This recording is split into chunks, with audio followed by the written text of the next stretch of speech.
This is Ryan and Michelle, and welcome to the Celebrate Marriage Cast, where we hope to restore and reclaim godly marriages through honest and real conversations. Welcome. And because we are all about having honest and real conversations, we do want to give a little bit of a disclaimer for today's episode. If you are, if you're a child or a teen listening, we would just ask to check with your parents. There is a certain kind of an advisory for this episode. We're going to really dig into some topics of intimacy. And so parents, you might want to just kind of censor that based on what you're comfortable with. So now's a good time to pause the episode and go check on that. And then we just want to say welcome to episode 17. We have a special guest with us today, Debby Wade. Debby is a licensed professional counselor, a licensed marriage and family therapist, and a certified sex therapist and sex addiction therapist. So Debby, welcome to our show today. Well, I'm so excited to be here. Thank y'all for having me. Thank you. Debby, it's so great you're here. We're just grateful for technology to allow this to happen. And Debby, just to get started, maybe tell us a little bit more about you, about your ministry, and just kind of what you do, and we'll go from there. Okay. Well, I just personally, my husband and I have been married 30 years. We celebrated that in April. And awesome. Congrats on that. That's a big milestone. It was a big milestone. We feel pretty proud of it. 30 years is, there's a lot of work in marriage. And so it's not all been easy, but it's been delightful and rewarding. And prior to me being married, we married in 93, I was licensed in marriage and family therapy and licensed as a professional counselor. Just always had the heart for wanting couples to have healthy marriages, to be Christ-centered, and to have healthy sexual relationships. I was raised in a Southern Baptist pastor's family, so I know a lot about ministry, and my parents taught me to love Jesus. My mother was probably a little ahead of her time, and she really thought that in church, that right after talking about Jesus, that being the number one thing that we talk about, that the next thing we ought to be talking about is sexuality and just healthy sex, because she said those are the two things we can't remove anywhere we go. We can't remove our sexuality, and we can't remove our faith. And so I just always had that in the back of my head and my heart as I've worked with couples through the years. And when I had an opportunity through the American Board of Christian Sex Therapists, I did the certification to become a sex therapist. And when you're a sex therapist, and many of my referral sources were pastors and youth pastors and attorneys, and but many Christians. So anything that showed up sexual in their offices, they would send to me. And so a lot of addiction started working into my office, porn addiction, and then a lot of betrayal. And so I worked on a certification then to be a certified sex addiction therapist. So that's my background. And then I've had a private practice that I work mainly with couples, but do work with a lot of individuals, anything sexual, from healing from sexual trauma and abuse to just having healthy ideas about sex, working with sexual dysfunction with couples, helping couples deal with the desire discrepancy issues. And then I work with a lot of couples who've done the really hard work of betrayal through affairs or addiction. And then I work with a special group really of women who experience sexual pain, and do a lot of work with women in group format with that, and then work with a lot of the women and their husbands on trying to recapture sexual intimacy, even though the pain may still continue to be there. So that's a lot of what I do. Yeah. That's really important work, and really, really deep, intimate work with your patients. So thanks for what you do in the community. And I know that you're not in this community, but thanks for doing that just in the community of Christ, and for helping people in that way. That's important work. Well, thank you. And it's a privilege to I get invited to speak in many churches on healthy sexuality. And I just love that churches are opening up to, we want to be able to talk about sex in a healthier manner. And we want healthy sexually functioning churches. That may sound weird, but we really want sexuality to be dealt with in a healthy way in our churches and in our couples in our churches. So. Yeah, so good. And we're thankful to our marriage and family pastor here who lined you up as a guest, because we want to have these real conversations. So today we're really talking about how to have a healthy sex life in marriage. But first, maybe we can start by talking about why sex according to scripture and what God really intended it to be. Would you be able to help us with that, Debbie? Absolutely. I'm going to go Old Testament a little bit. And if we go back to the way that God designed us and created us to be in relationship with Him, He chose to be very vulnerable. We just celebrate Christmas. He came to us in human form. But what is interesting, that He came to us in human form that He created. And I just love it that He wanted to be vulnerable to do relationship with us and to live among us. So when we think of God and our intimate relationship with Him, He wants us to be known by Him and to know Him, not to just know a lot about Him. And so throughout the Old Testament scripture, the word yada that is used, it's often used when it said God yada His people. It's used when Cain yada his wife, when David yada Bathsheba, and it said throughout the psalm, it's meaning intercourse, an interactive, intimate knowing of one another. Wow. So God doesn't want us to just know about Him. He wants us to fully know Him. Wow, so that's beautiful. when He designed marriages to be God reflective, and one of the things He designed, a pretty incredible privilege for us to come together in the way of sexual intimacy, the word yada is the same word for intercourse. And so when we think of intercourse, why it's so intimate, it's a fully knowing of one another on an emotional, spiritual, and sexual level. And we can sometimes, if we're not used to hearing God and sex talked about in the same sentence, that may seem really odd to some people. But when we look at God and His design for us to intimately be known by Him, it requires us to show up very vulnerable with Him. Sure. And He showed up very vulnerable by choosing to come and live among us.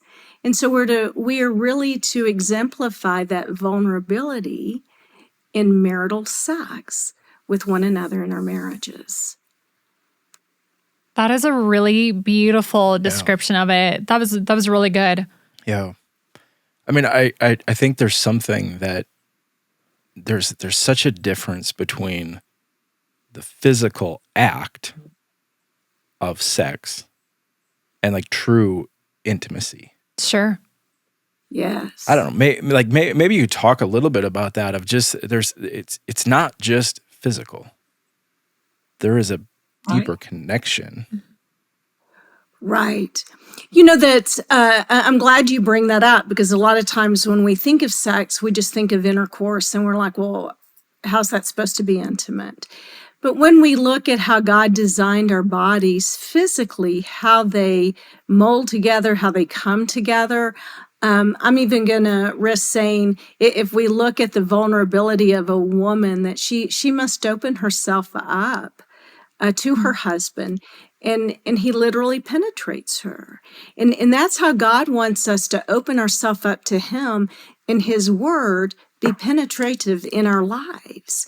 Wow. And which would be when we think too of he wants us to be transformed by Him.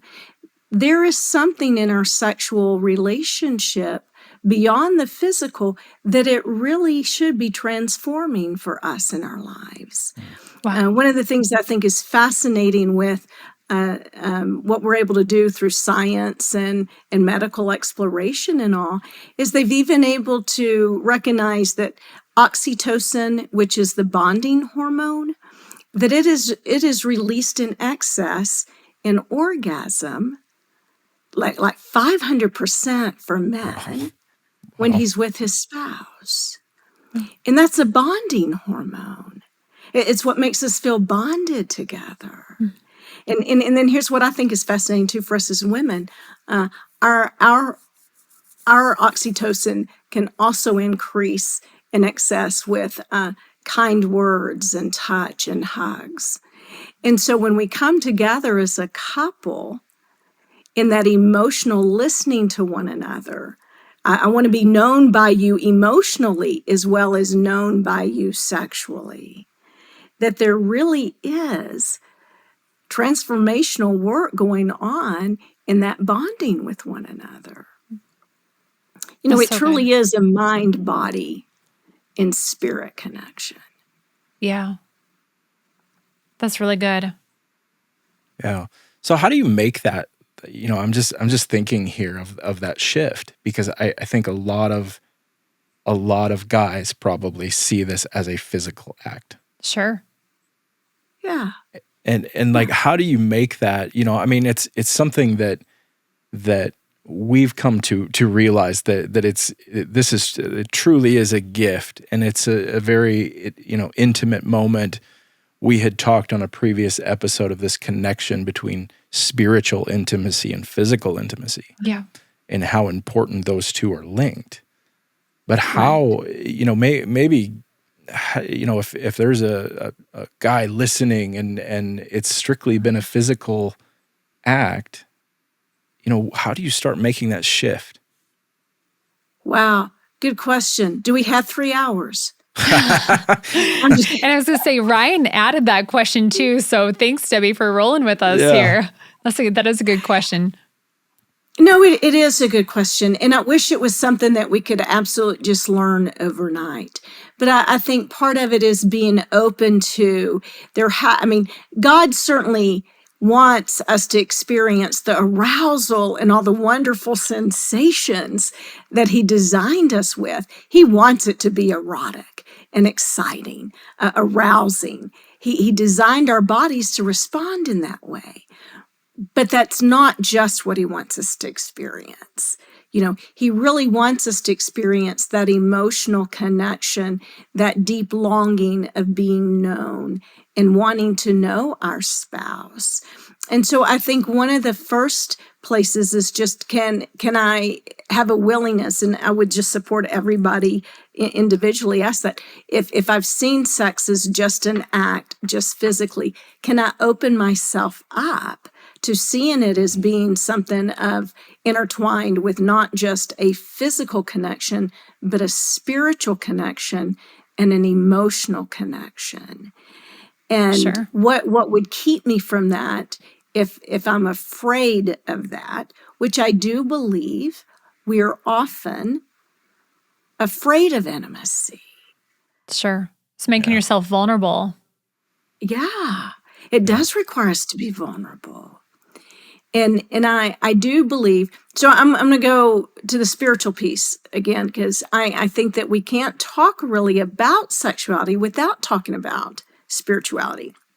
And I think if we can look around as Christians and see how hard and creative that Satan comes and attacks sexuality, in abuse and distortion and rape, assaults, all the confusion that's going on right now in society, we can look at that and go, Satan wouldn't come after it so hard if it wasn't important to God. Yeah. Yeah.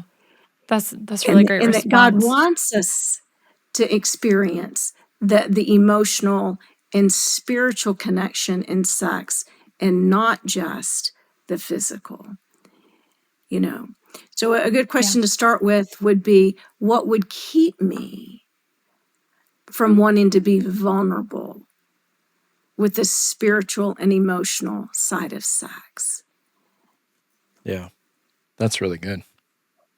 So one of the things, Debbie, you touched on this earlier, and I applaud your mom for having these conversations, with you of sex is not really talked about in the church.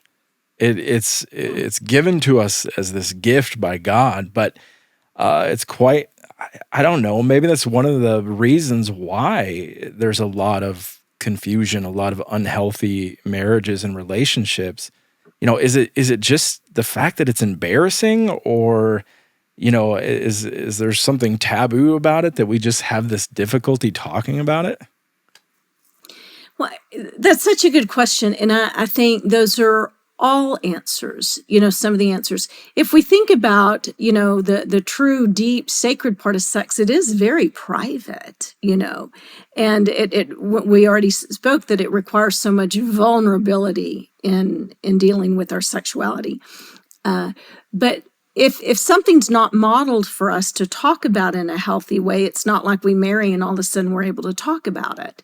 So I do believe that societally in some ways or religiously in some ways, for sex to be talked about, it's been given almost like this taboo message that it's bad, let's don't talk about it. Or if we talk about it, the kids hear us and the kids want to do it, and we don't want them doing anything, that they're not ready Right. for. So Right. let's don't introduce anything to them. We almost go on that fear tactic more so than helpful tactic. And so I think, too, unresolved shame in our past around sex, maybe because of things that have happened to us at the expense of others, or maybe even choices that we made along the way as children or teens or singles, and we're still carrying a shame or guilt, keep us from talking about sex. Here's what I find sometime in Christian circles. And I already said that I'm was a Southern Baptist preacher's daughter. So when I speak of churches and Christian circles, I'm talking about the circle that I grew up in. I'm really not trying to criticize the church. I think we need some help in the church doing this Sure. Yeah. differently, But it was almost like it can't be talked about at all because it's taboo.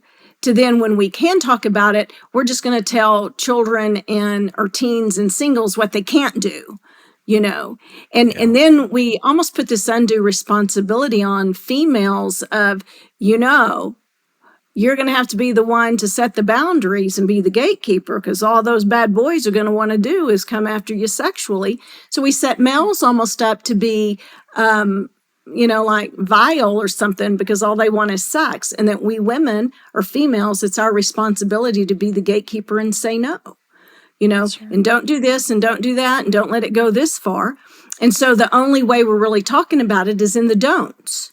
Well, then we get married, and what did we kind of do as a church? Well, we told the church, the women of the church, well, now that you're married, all those years of practicing saying no, you don't get to say no anymore, because your husband is going to need sex, and you no longer get to be the gatekeeper. You're the one that's supposed to tend to his needs, and if you don't, he'll go somewhere else. And so when you think about it, that's some real unhealthy messaging. Yeah. Sure. And none of it is education about how do we dialogue and talk about sex. Right. Yeah. Yeah. One of the things our Pastor Keith says is, sex is amazing. Like if we're not talking about here, then the world is going to talk about it. So I really appreciate that when he's said that. So. Right. And it's being taught, that God did design sex to have so many benefits and to be amazing. And anything that God designs for good, the evil one wants to distort. Yeah. And if there's a message that I want to make sure that's heard in the church, is that God designed sex is equally significant and to be special and all for women as for men. It's not just something for men that we women are supposed to tolerate. It's something that we delight in as well, because we are sexual beings. And it's a way for us as husbands and wives to really gain better understanding of one another, and learning to tolerate differences with one another, and to figure each other out, and to have new discoveries and new adventures with one another. Something that it gets to be a shared experience, Yeah. that we serve one another. Yeah. And I would Yeah. And I would say inside the bedroom as well as outside the bedroom. All those things would belong outside the bedroom as well as inside the bedroom. That's really great. And I appreciate what you said too about, even having those conversations with your kids. I know that, our daughter is a teenager and she listens to our podcast. And I think that, that's great. And others that listen, even our little guy, he's 8 and, he's listened to, I think, all of our episodes up until this one. And I just figure, you know what, at the level that he catches it, I'll just explain it to him, Right. So some of it just goes over his head. But when he asks questions, I just say, you know what, that's for, husband and wife or whatever. And I think it's actually been really pretty good. Yeah. Some things might be a little much, but we've tried to just have those open, honest conversations with him, because I'd rather he hears stuff from us than the school playground. Right. Yes. Well, that might be another podcast that we could do together, is how to help parents feel excited and anticipate talking to their kids about sex instead of anxious about talking to their kids about sex. Yeah. Yeah. And I resonated too with even that message, kind of that flip of, you feel like, growing up, it's like, oh, it's bad. And then it's like, no, it's good. And you're like, what is it? And then when you're married, it's like, then you kind of have to flip that switch, like you said, and like retrain your brain and be like, no, I'm not doing anything bad or, like naughty. I'm not breaking any rules. It's, this is good. Which is kind of a wild concept, how it's like so vastly different. Yeah. Often when I speak on sex, I say that there's 5 essentials to healthy sexuality. And we don't have time to unpack all 5 of them, but I'll just mention them.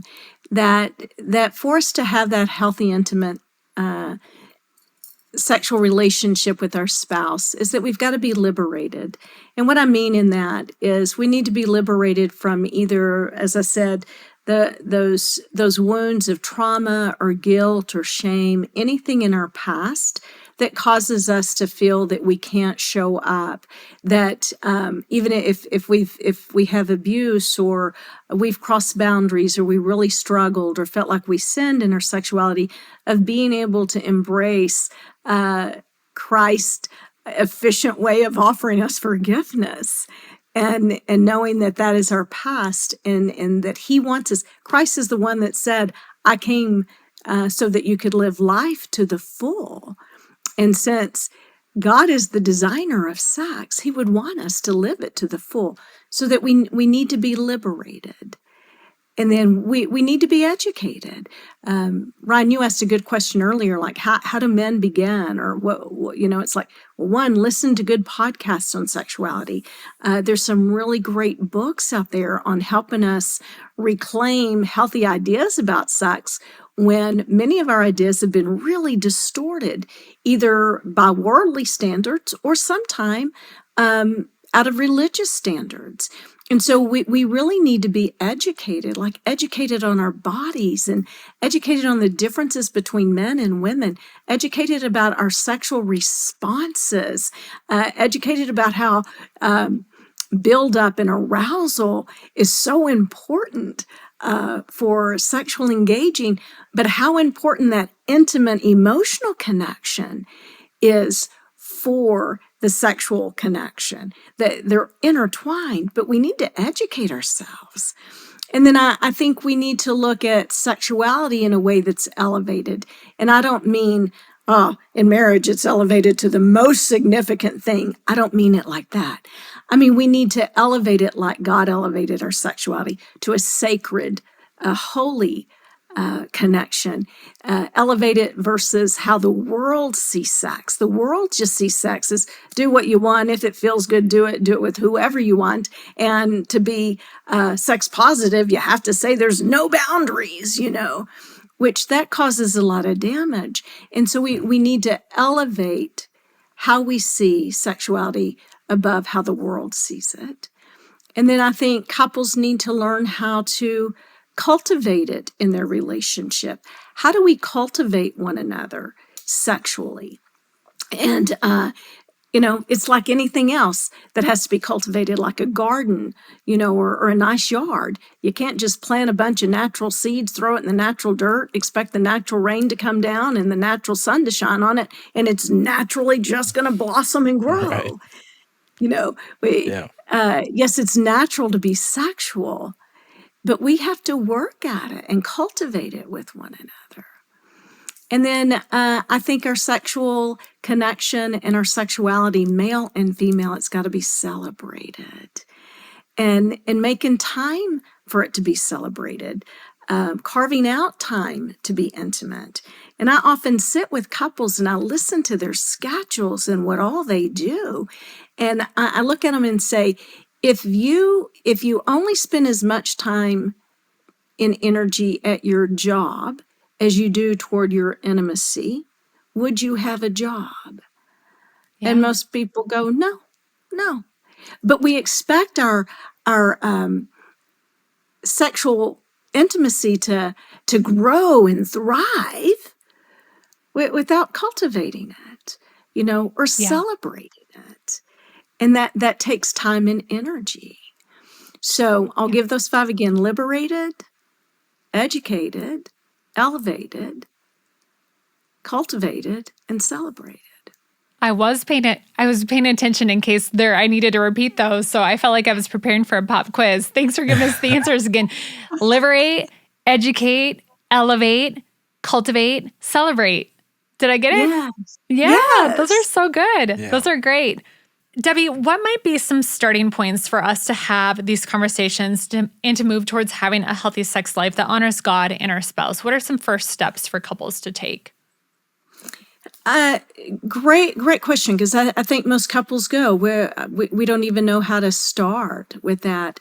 So I would say if for couples that are listening to this, to just be willing to, if a wife listens to it, to ask her husband, will you listen to this with me? Or if the husband hears it, ask the wife, will you listen to this with me?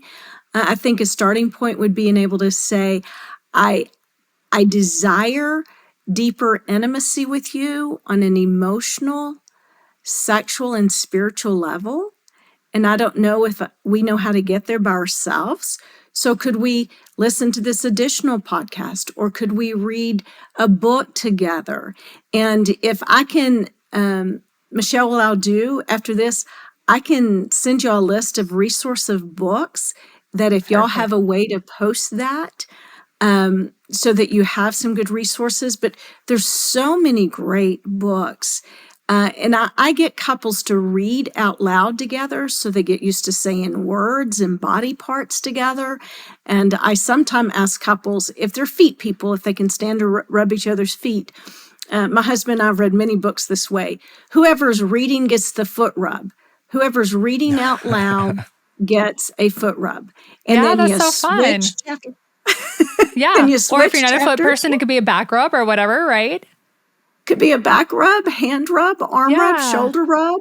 Yeah. That's so so that you're great. having some form of physical touch. It may not be sexual touch, but it is physical touch. Yeah, that's And great. our platonic touch like that's just as important as our more erotic touch. That's great. And We would so- love to post Yeah. a list of those references and resources. Absolutely. Okay. Wonderful. I will email that to y'all afterwards. Perfect. Yeah, Sounds that's great. good. Well, Debbie, this has been so great. And just as we wrap up, we like to ask all of our guests 3 questions, sort of rapid fire here. So are you up for it? Yeah. Perfect. You bet. All right. Well, the first one here, why is marriage important to you? What's your marriage why? what is my marriage why? My marriage why is doing life and getting to share experiences with someone for me. It's just kind of like icing on the cake. I love life. I would have loved life as a single. I did love life as a single, but getting to do life in relationship with someone, and my husband and I are very different, and it's challenged me. He's helped me grow. I think he would say I've helped him grow too.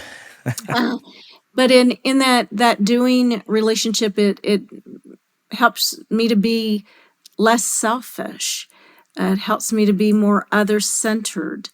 It again, it just I love to laugh. My husband and I love to laugh together, in bed and outside of bed. And so just getting to do life with someone like that, I just love it. And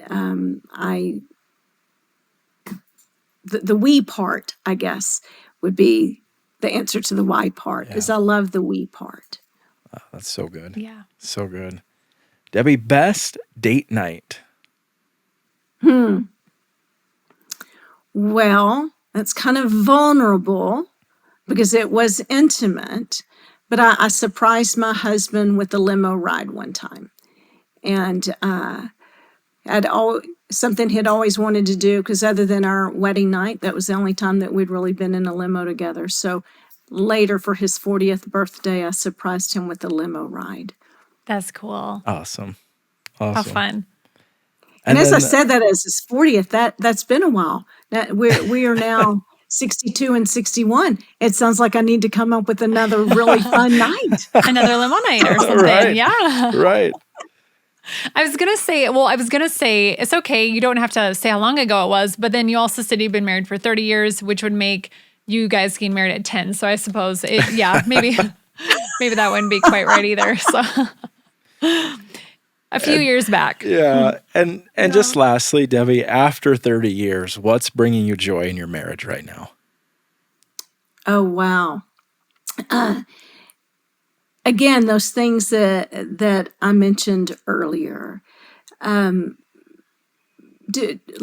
to do life and knowing you can't be selfish and do life with someone. You have to learn to be unselfish. You have to remain curious with one another. We remain adventuresome, like uprooting our lives after 30 years in the same neighborhood, and moving to Montana. Learning to be vulnerable, but what that requires is both of us being safe people for each other, because it takes both of us to create safety in our marriage to be vulnerable with one another. And I'll just be real honest. I love that we've learned to be good lovers for one another, and that's required a lot of us creating safety and remaining honest and being trustworthy with one another. Both of us have had to learn to be less selfish. That's outside the bedroom as well as inside the bedroom. Yeah. Yeah, absolutely. That's great. So good. Debbie, thank you for that. And where can our listeners keep up with you and your ministry, the works that you're doing? And just, I said, we'll post some of those resources, but where can they keep up with you? Okay. So my website's pretty easy. I'm Debbie with a Y. So it's just Debby, Wade, WADE.com. And I am in a position, if you go there, it may say it's being worked, my website's being worked on. Oh, and sure. So since there's a new move, it's going to have new information. And then my phone number is 817-707-3329. And I'm open to phone calls. And then I'm open to email. And my email is help@Debby, the number 4, acts.com. And the ACTS stands for Authentic Christian Therapeutic Solutions. Perfect. Yeah. Awesome. Great. And we can put those in the resources as well. So, and Debbie, I believe you are going to stick around and do our 5-Minute Friday with us. So listeners can tune in on Friday for that. Yeah. But Debbie, thank you so much for being on our show today. And for listeners, we really pray it just was so helpful and just a great first conversation for you and your spouse. So thank you, Debbie. Yeah, thank you, Debbie. Thank you for inviting me. And thank you, our listeners, for being with us today on the Celebrate Marriage Cast. If you'd like further help or resources on marriage and family, visit us at celebrate.church/marriage. Make sure you subscribe, share this episode with somebody that you think would appreciate listening, and have a great week. Like we said, we will talk to you on 5-Minute Friday. Until then, have a great week.